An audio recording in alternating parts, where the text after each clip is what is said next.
रायपुर में यातायात सुरक्षा को लेकर और दुरुस्त करने के लिए यातायात विभाग की नई पहल सामने आ रही है, जिसमें व्हीकल टोइंग सिस्टम चालू किया जा रहा है, जिसमें जो रायपुर की गाड़ियां हैं उनको चिन्हित करके उन पर स्कैनर लगाया जाएगा और जो गाड़ियां जो है यातायात के विरुद्ध जो कहीं भी खड़ी कर दी जाती हैं उन पर जो है स्कैन करके सीधे उन पर चालान उन तक पहुंचाया जा सकता है। इस पर ज्यादा जानकारी के लिए हमारे साथ यातायात अधीक्षक सचिन चौबे जी मौजूद हैं। चौबे जी, क्या है पूरा मामला और किस तरीके से इसमें पर कितना प्रभाव देखने को मिलेगा इस सुरक्षा देखिए को? नया अभी एक प्रयोग चालू हो रहा है कि इसमें रायपुर की जितनी भी गाड़ियां हैं सब में क्यूआर कोड लगाया जाएगा स्मार्ट सिटी और नगर निगम इनके द्वारा। हम्म। तो उसमें क्यूआर कोड में क्या रहेगा कि तो पूरी गाड़ियों को हमारे पास डाटा फिर से आ जाएगा। हम्म। और दूसरा ये होगा कि उसको स्कैन करते साथ मोर रायपुर ऐप में आप जाके स्कैन करेंगे तो गाड़ी का पूरा डिटेल आपको निकल जाएगा उसमें। और अगर जैसे आपके घर के सामने कोई गाड़ी खड़ा कर दिया, अगल बगल कोई गाड़ी खड़ा कर दिया, आप उसको हटाना चाह रहे हैं, हर बार पुलिस तो जाके हटाएगी नहीं। आपको उसमें स्कैन करेंगे मोर रायपुर ऐप के माध्यम से, और कॉल करना चाहे तो संबंधित का नंबर नहीं दिखेगा आपको। मोर रायपुर ऐप के माध्यम से सीधा उसी व्यक्ति को कॉल चला जाएगा, तो आप उससे बात कर सकते हैं कि भाई आपकी गाड़ी यहाँ खड़ी है, हटा लीजिए। या कभी दुर्घटना होने की स्थिति में, किसी भी स्थिति में प्रभावशाली रहेगा। तो एक ऐसा प्रयास किया जा रहा है यातायात पुलिस रायपुर और स्मार्ट सिटी उसके द्वारा कि एक व्यवस्थित किया जाए सबको, तो सबको एक बार व्यवस्थित होगा तो सबका डाटा भी हमारे पास आ जाएगा।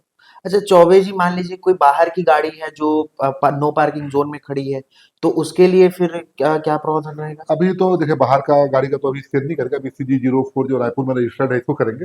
और ऐसा प्रयास करेंगे कि चलो रायपुर से पहल हुआ है, अगर यहाँ पे सक्सेस रहेगा तो अन्य जिलों को भी बताया जाएगा, वहां भी करके करवा सकते हैं।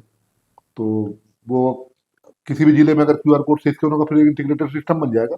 तो सब किसी में छत्तीसगढ़ के कहीं के भी रहे तो वो उसमें काम करेगा। अभी तो रायपुर में चालू किया जा रहा अच्छा, एक सवाल और है, जैसे जो ऑनलाइन चालान जो कट रहा है, जहाँ ट्रैफिक पुलिस लगातार कार्रवाई करती है, तो उसमें क्यों ना जैसे जो हेलमेट नहीं है उसके पास जो चालान की राशि है, या किसी का नंबर प्लेट नहीं है, किसी के पास आरसी बुक नहीं है, तो उन जो चालान का जो राशि है उसको सार्वजनिक किया जाए, जिससे पता रहे जो चालान पटा रहा है उसको भी कि इतना चालान मेरे को पटाना है, क्योंकि कभी कभी ज्यादा हो सकता है कि उसके पास दो तीन चीजें ना हो और उनके एक ही चीज का चालान काटा जा रहा हो, ऐसा भी कभी मुद्दा देखने को है। नहीं मिला? देखिए ये इसमें दो प्रकार की बातें हैं। जी। अगर फिजिकल वेरिफिकेशन होता है, अगर फिजिकल चेकिंग में अगर मतलब उसको रोका जाता है हुँ। तो उसमें फिर सब चीज देखा जाता है कि उसका असली लाइसेंस है कि नहीं, रजिस्ट्रेशन है कि नहीं, पीयूसी है कि नहीं। लेकिन अगर जो ITMS के थ्रू कैमरे के माध्यम से होता है तो कैमरा तो सिर्फ वो जो वायलेंस जो भी वायलेशन है उसका वही देख के करवाता है। लेकिन फिजिकल जब हम चलानी कार्रवाई करते हैं तो सब चीज देखा जाता है उसमें।